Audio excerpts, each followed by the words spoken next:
Pemilik sah. Ibu masih belum percaya? Tanya Zahira pada ibu mertuanya. Rahimah melangkah mendekati Zahira lalu mencubit lengan perempuan itu secara membabi buta. Dasar perempuan licik kamu. Pasti kamu yang membujuk anakku untuk mengubah kepemilikan rumah ini kan? Ngaku kamu. Dasar menantu serakah. Menantu licik kamu. Danu tidak tahu harus berbuat apa untuk melerai ibunya yang menyakiti Zahira. Ia hanya menjadi penonton dan pasrah saja melihat keadaan Zahira yang kini kepalanya berulang kali dipukul oleh ibunya. Rahimah bahkan sengaja menarik jilbab bergo Zahira hingga lepas. Rasain kamu, kata Rahimah setelah puas memukul Zahira hingga wanita itu jatuh setelah didorong olehnya. Nola sangat puas melihat madunya disiksa oleh ibu mertuanya dan juga suaminya.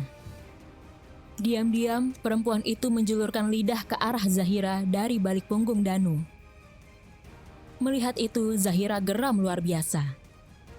Dia terima diamuk Rahimah karena tahu bahwa jika dia melawan, Rahimah jelas akan kalah. Ia tak mau melawan orang tua. Jadi, dia biarkan Rahimah memukulnya sepuas hati agar kelak jika perempuan tua itu menyesal telah menyakitinya. Zahira tak punya alasan untuk memberi keluarga itu kesempatan kedua. Balikin jilbab aku, Bu! Pinta Zahira seraya berdiri hendak meraih jilbabnya yang masih berada di genggaman sang mertua. Ambil sendiri, ucap Rahimah seraya membuang jilbab Zahira ke lantai kemudian menginjak-injaknya dengan kaki. Astagfirullah, Ibu! Pekik Zahira yang langsung meraih jilbab yang diinjak-injak oleh sang ibu mertua. Ibu! Danu ikut menegur ulah sang ibu yang menurutnya sudah sangat keterlaluan. Penuh emosi, Zahira kembali masuk ke kamar dan mengambil jilbab yang baru lalu mengenakannya. Setelah itu, ia keluar dengan sebuah kertas kopian transaksi jual beli rumah miliknya. Silahkan Ibu dan Nola baca. Tahun berapa rumah ini dibeli? Kata Zahira. Sigap, Danu merebut kertas tersebut dari tangan Zahira. Kamu apa-apaan, Zira? Geram Danu penuh emosi. Kenapa, Mas? Takut kebohongan kamu terungkap? Tanpa bisa dicegah oleh Danu yang sedang fokus pada Zahira, Nola merebut kertas tersebut dari tangan Danu, kemudian membacanya dengan seksama. Dibeli tanggal 17 Juli tahun 2018. Gumam Nola. Dengarkan, Bu. Zahira menatap ibu mertuanya penuh kemenangan. Rumah ini dibeli Bang Chandra di tahun 2018. 1 tahun sebelum aku wisuda. Dan aku bertemu anak ibu di kafe tempat aku kerja di pertengahan tahun 2019 dan baru pacaran di bulan Oktober. Jadi bagaimana mungkin rumah ini dibeli Mas Danu setelah kami menikah, Bu? Kami aja menikah di bulan Agustus tahun 2020 kok. Rahimah syok mendengar fakta yang ada. Dia melihat ke arah Danu yang kini malah tertunduk seolah mengisyaratkan bahwa perkataan Zahira memang benar adanya. Jadi, rumah ini beneran rumah milik Zahira, Mas? Tanya Nola yang ikut-ikutan syok mendengar fakta yang ada. Padahal, di kampung Danu selalu mengeluh-elukan memiliki 2 rumah di ibu kota.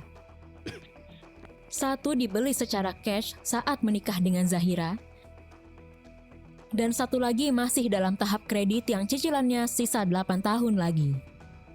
Jawab, Danu! Geram Rahimah yang gemas menanti jawaban putra sulungnya tersebut. Maafin Danu, Bu. Danu gak bermaksud bohong. Bruk! Nyaris Rahimah jatuh terperosok ke lantai andai Nola tak segera menahan bobotnya yang lumayan berat.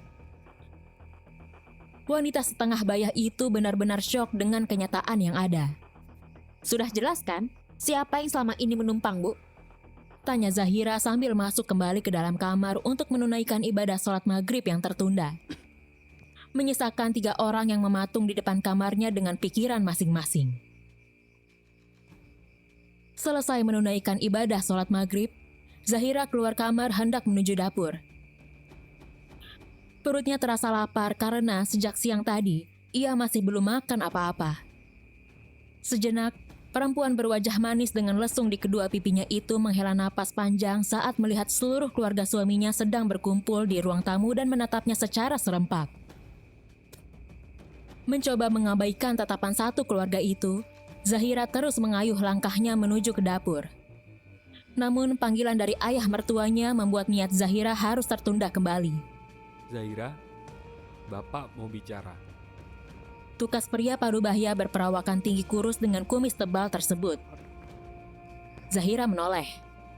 Sedikit rasa heran terbesit dalam benaknya saat menyadari bahwa bapak mertuanya berbicara dengan nada yang halus. Sangat berbeda jauh dari hari-hari yang sebelumnya. "Kenapa, Pak?" tanya Zahira dingin. Duduk dulu. Titah Pak Iwan dengan suara lembutnya. Zahira terpaksa mengalah. Perempuan berhijab tersebut memindai ke area sofa.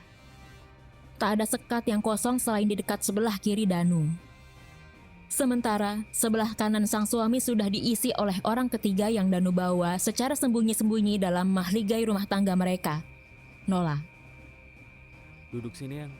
Titah Danu sembari menepuk tempat di sebelahnya. Zahira tak menggubris. Melihat ada sofa tunggal yang kosong, perempuan itu lebih memilih mendudukkan bokongnya di sana ketimbang di dekat sang suami. "Di sini saja," jawabnya dingin. Hening sesaat. Zahira melirik 2 kotak martabak yang berada di atas meja yang kini hanya tersisa acar dan cabai rawitnya saja. Dalam hati Zahira tertawa. Bisa-bisanya mereka makan enak tanpa peduli pada Zahira sedikit pun. Padahal Danu tahu sendiri kalau Zahira punya riwayat penyakit mah.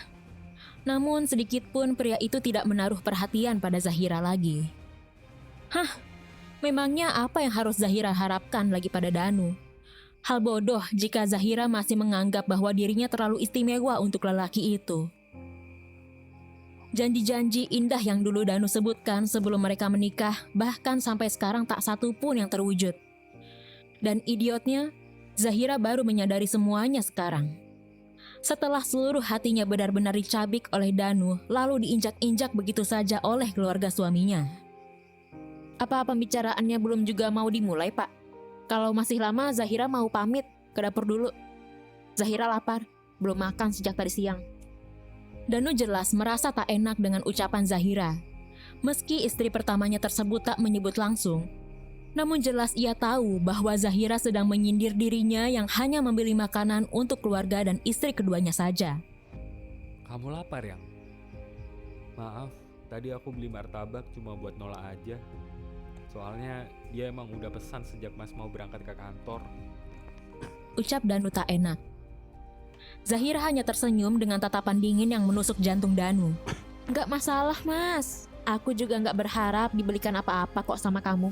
Jangan sampai cuma gara-gara martabak sekotak, malah aku lagi yang bakalan dijadikan tersangka sama ibu sebagai penghabis uang gaji kamu."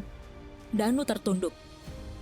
Sungguh, ia benar-benar merasa tak enak pada istri pertamanya.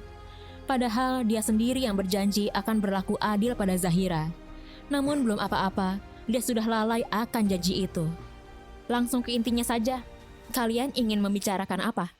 tanya Zahira seraya melipat kedua tangan di depan dada.